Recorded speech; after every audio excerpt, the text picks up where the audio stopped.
Come here, boy. He's missed you. I missed him too. Room 402. The dog was not supposed to be there.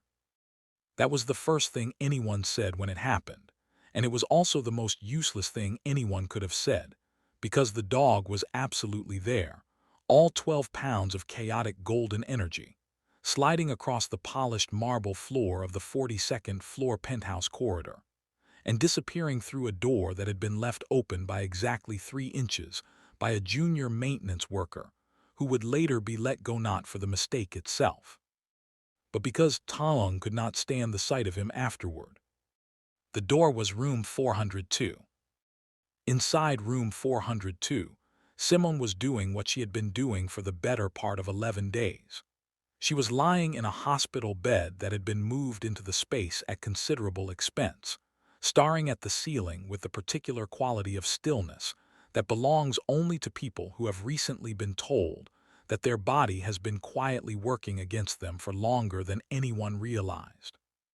The room smelled of antiseptic and fresh flowers, because Taung had ordered fresh flowers every morning without explaining why, and no one on his staff had thought it wise to ask. She heard the skittering before she saw it. Nails on marble, a sound like scattered coins, and then the dog was simply there, at the foot of her bed, looking up at her with the absolute confidence of a creature that has never once doubted its welcome anywhere. Simone stared at it. It stared back.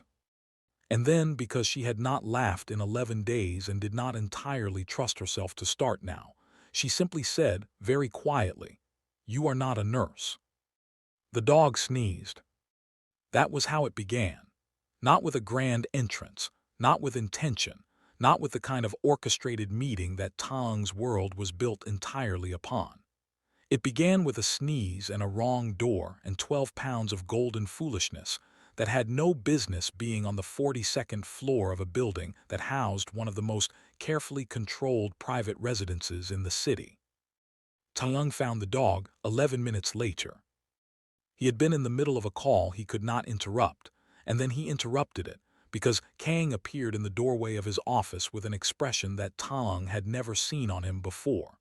Kang had been with him for 14 years. Kang had watched men be carried out of rooms. Kang had once sat beside him in a car that took 3 bullets and had said nothing except, "Should I take the alternate route tomorrow, sir?" Kang did not make expressions. And yet there he was, standing in the doorway with something on his face that could only be described as confused delight, which was disturbing enough that Taung ended the call immediately. "The dog," Kang said, "is in room 402. Taung had stood up slowly. "Which dog?" "The one that lives in the penthouse, sir." "The one that lives in the—" Taung stopped. "Sonny is not supposed to leave the East Wing." "No, sir." "Then how is Sonny in room 402? Kang's expression shifted by approximately 2 millimeters, which for Kang was the equivalent of a shrug. "The patient," he said carefully, "appears to be keeping him." Taung had walked down the corridor himself, which was unusual, because Taung did not typically involve himself in the operational details of the medical floor they had converted the upper guest wing into. He had arranged it, paid for it, installed the equipment, and then retreated to the appropriate distance, which in his estimation was the distance at which he could be useful without being present.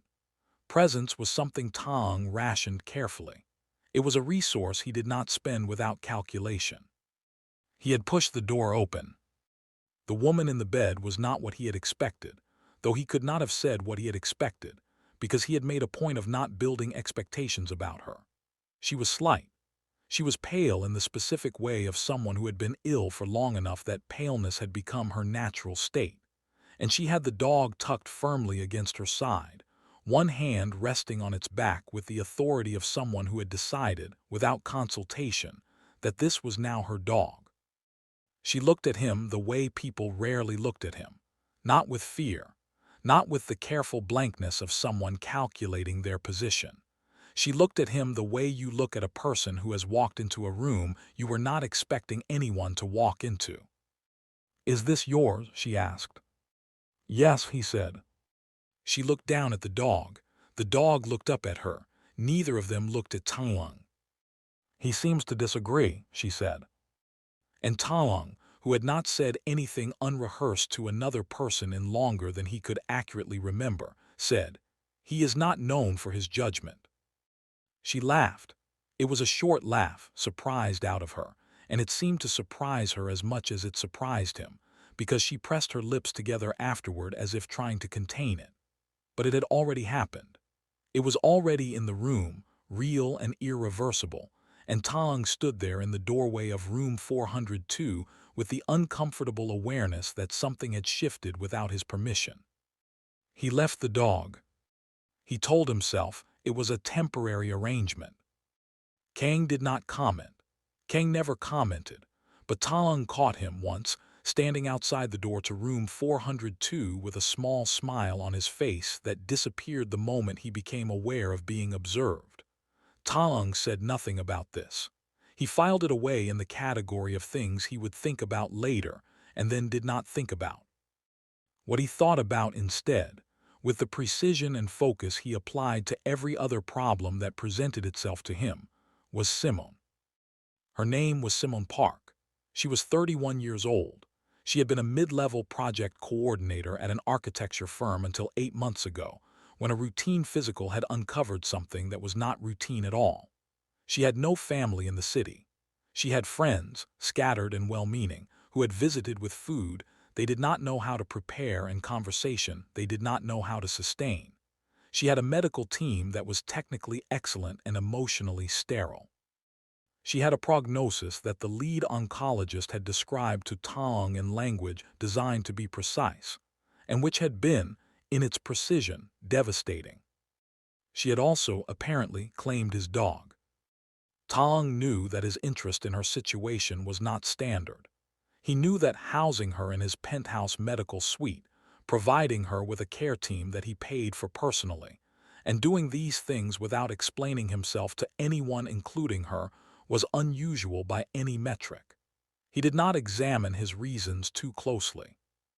He was a man who had learned early that examining your own motivations too carefully was a form of weakness, because you might find something in there that you were not equipped to act on. Instead, he appeared in the doorway of room 402 once a day. Sometimes he brought files he pretended to need to review. Once he brought coffee, then realized she could not drink it because of her medication, and stood there holding 2 cups with the particular expression of a man confronting a logistical error of his own making. She had looked at him with something that was not quite amusement and not quite sympathy, but lived somewhere in the warm country between them. "You can drink both," she said. "I won't tell anyone." "I don't drink 2 coffees," he said. "Why not?" He thought about it. It seemed excessive. "You have," she said, looking around the room at the medical equipment and the fresh flowers and the dog sleeping at the foot of her bed, "a complicated relationship with excess." He had left both coffees on her table and retreated without responding. But he had thought about what she said for 3 days afterward, which was 3 days longer than he typically thought about anything someone said to him. The conversations evolved in the way that conversations do when 2 people have nowhere to go and nothing to pretend. She could not perform the social rituals that people usually perform, the busyness, the deflection, the implication that somewhere else urgently required her attention. And Taong, who had spent decades constructing an identity that kept people at precisely the right distance, found that the construction did not hold up particularly well when the person on the other side of it was lying in a hospital bed with a dog on her feet and nothing to lose. She asked him questions that no one asked him. Not about his business, not about his power or his money or the rumors that clung to his name like weather. She asked him what he had wanted to be when he was young. She asked him if he had ever learned to cook anything. She asked him once why he never sat down. "You always stand in the doorway," she said, "every time." He had looked at the chair beside her bed. It was a perfectly adequate chair. He had ordered it specifically because it was more comfortable than the standard issue, which Kang had noted in his purchase summary with the deadpan efficiency of a man archiving evidence. "I don't want to intrude," he said. "You pay for this room," she said. "That's irrelevant." She had looked at him for a long time after that. Not the way people usually looked at him, calculating, assessing, adjusting. She had looked at him with a kind of clear-eyed directness that he found destabilizing in a way he did not have language for. "Sit down, Talung," she said. He sat down. He stayed for 2 hours. He did not know how it happened. She was easy to talk to in the way that certain people are easy to talk to, not because they require nothing from you, but because they require exactly the right things. She did not want performance. She did not want position. She asked him what he had wanted to be when he was young, and he had told her, for the first time in his adult life, about the architecture books he had collected as a teenager.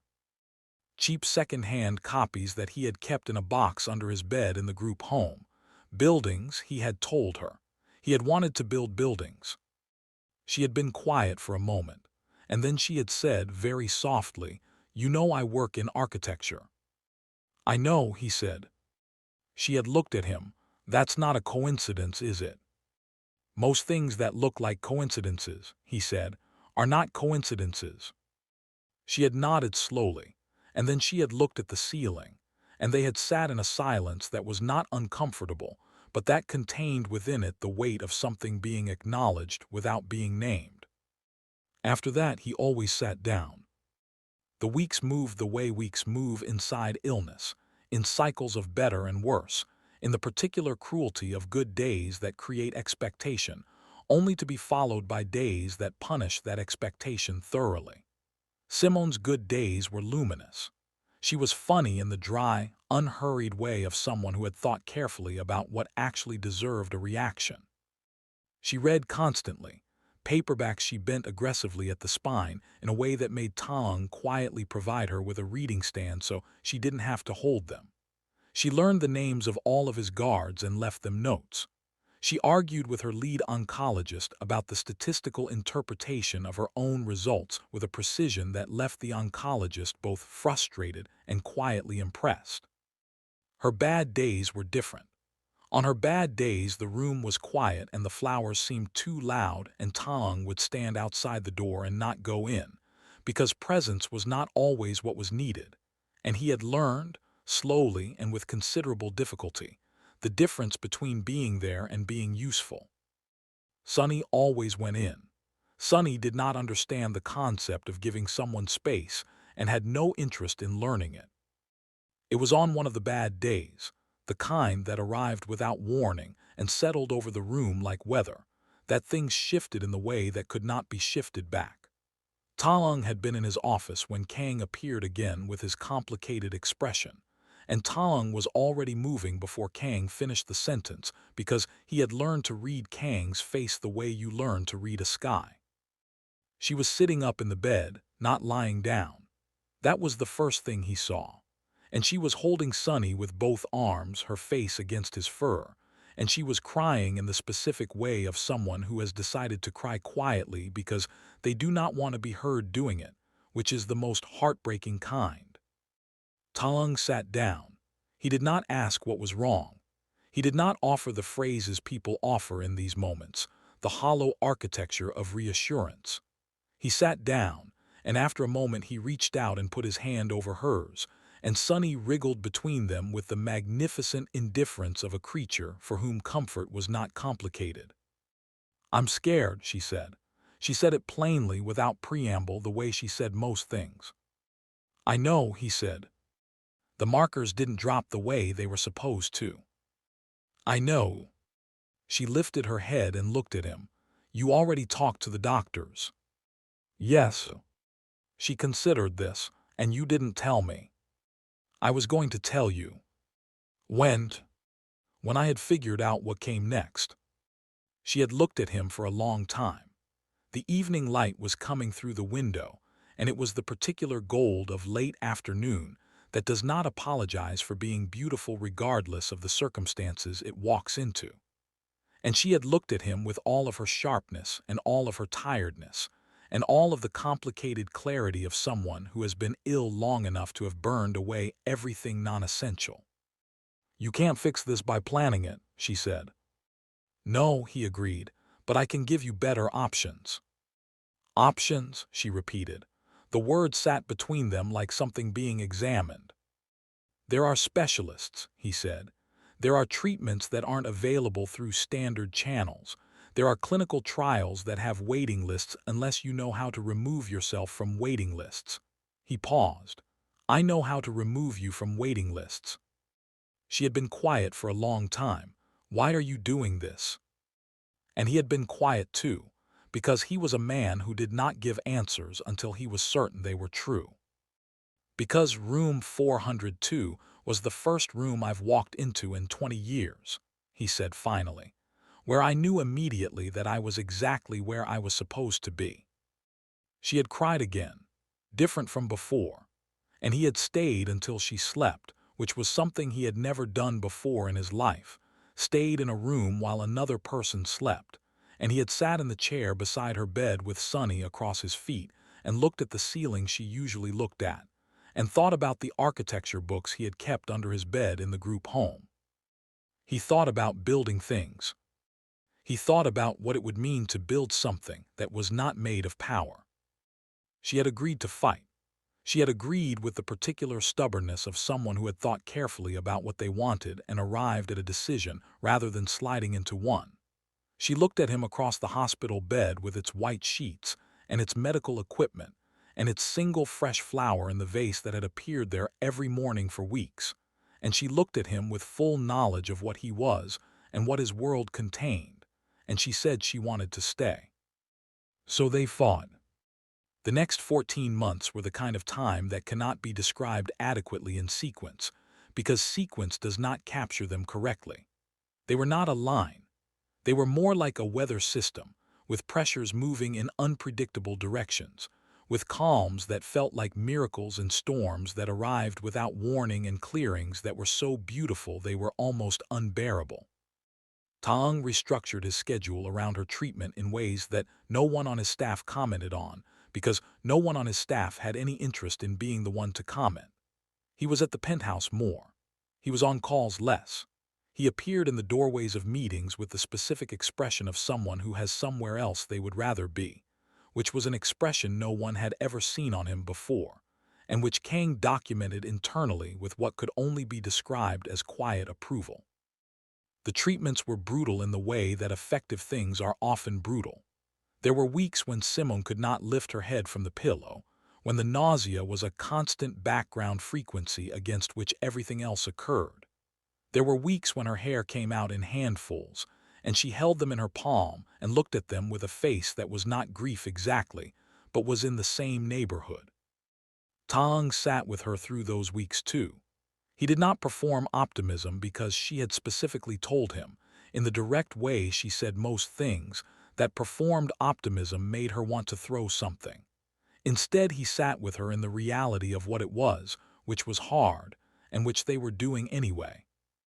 There was a night, 4 months in, when she had woken at 2 in the morning from a dream she did not describe, and found him in the chair by her bed where he had fallen asleep during what was apparently a very long document review, and she had looked at him sleeping in the chair with his suit jacket over his shoulders like a blanket, and she had felt something move through her chest that she did not immediately have a name for.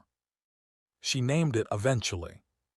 The markers dropped, slowly at first, and then with the gratifying momentum of something that has been pushed to the top of a hill and begins, at last, to move the other way.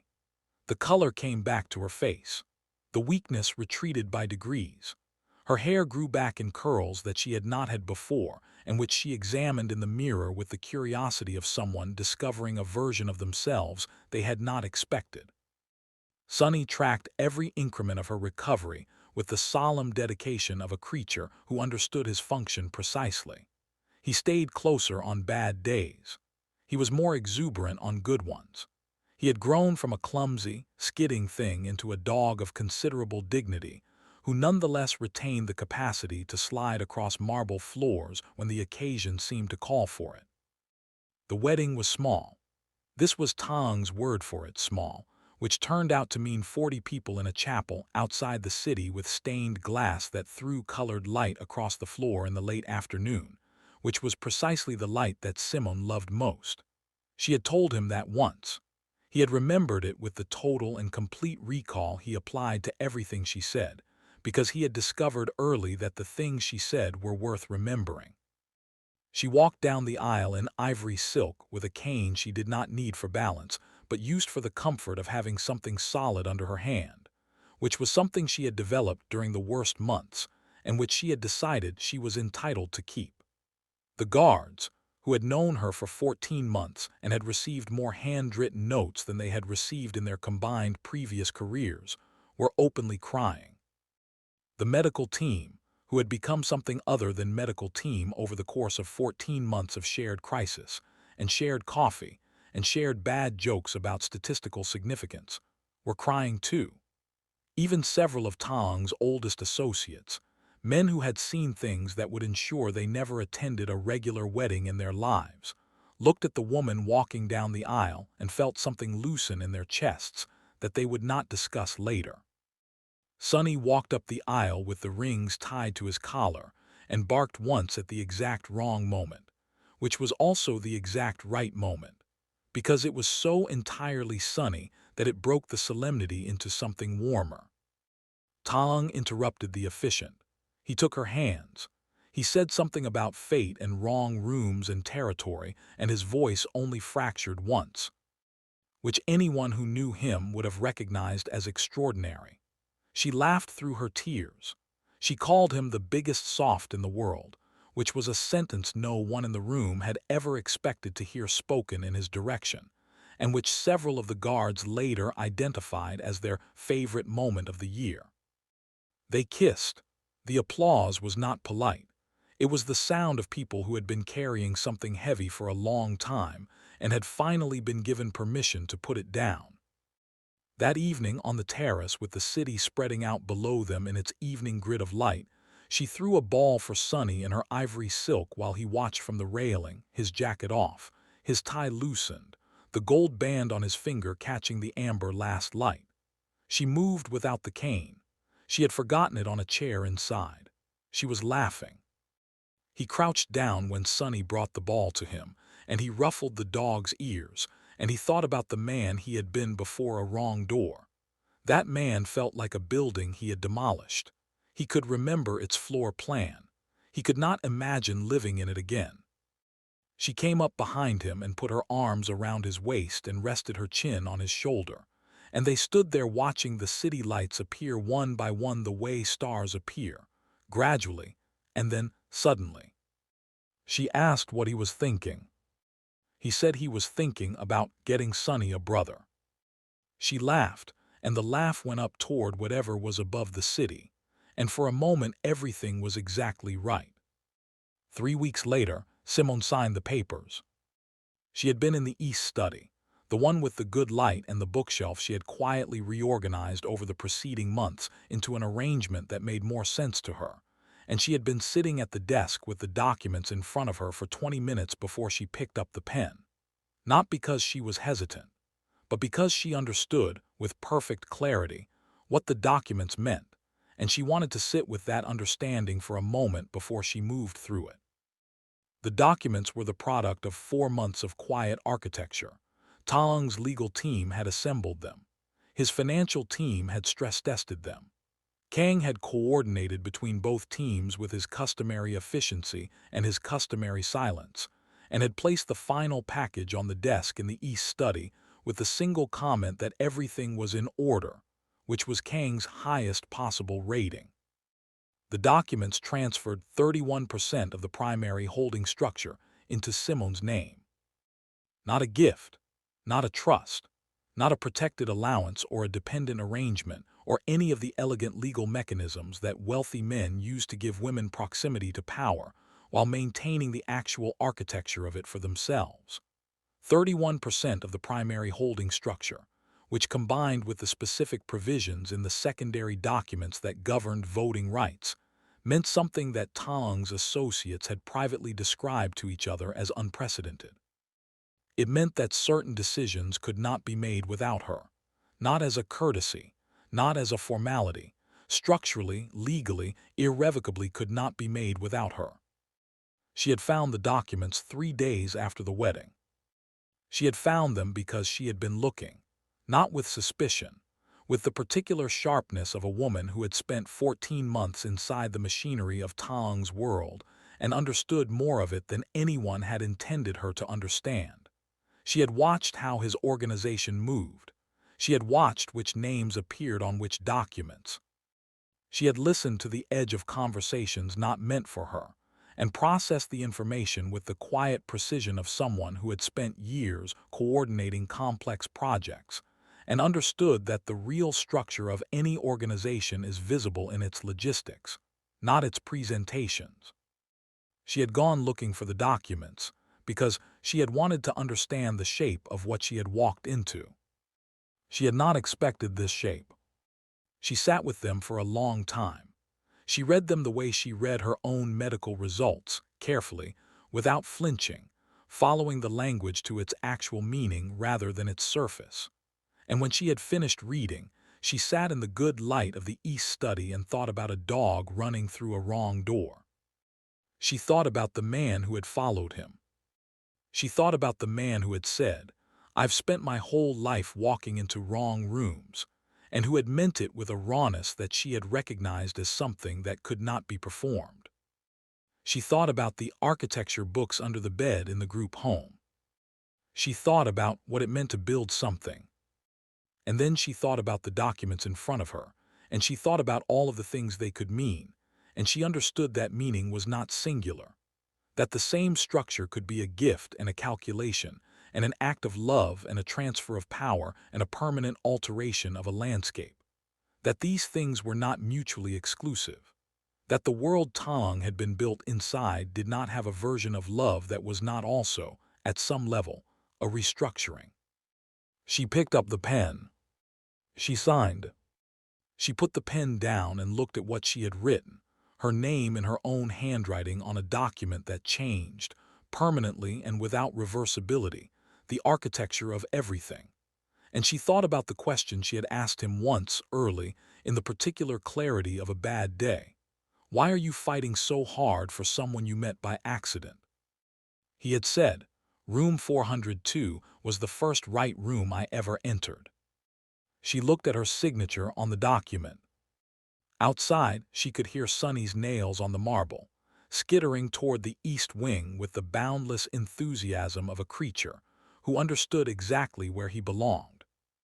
She thought so was I. She left the documents on the desk. She did not mention them that evening, or the next day, or the day after that. Life continued in the way that life in the penthouse continued, with its rhythms of work and meals and the dog's insistent schedule and the city below doing what cities do. Tang did not ask her about the documents. He did not mark the occasion. He came home one evening with a file he needed to review and a second coffee that he had been bringing since the morning he realized she could drink it again. And he sat across from her in the good light of the East study and opened the file. And she looked up from her book and looked at him. And he looked up from the file and looked at her. Whatever passed between them in that moment was not performed. It was not translated into language. Kang retrieved the signed documents the following morning. He processed them with his customary efficiency. He filed them where they were meant to be filed. And as he set the final confirmation aside, he paused for a single moment with an expression that no one was there to observe. Then he closed the folder. The city outside continued its indifferent sprawl. The dog slept in the east wing, certain of his welcome. And in the building that bore a name that had always meant a single thing, the structure of power had quietly, permanently, become something it had not been the day before. No announcement was made. None was necessary.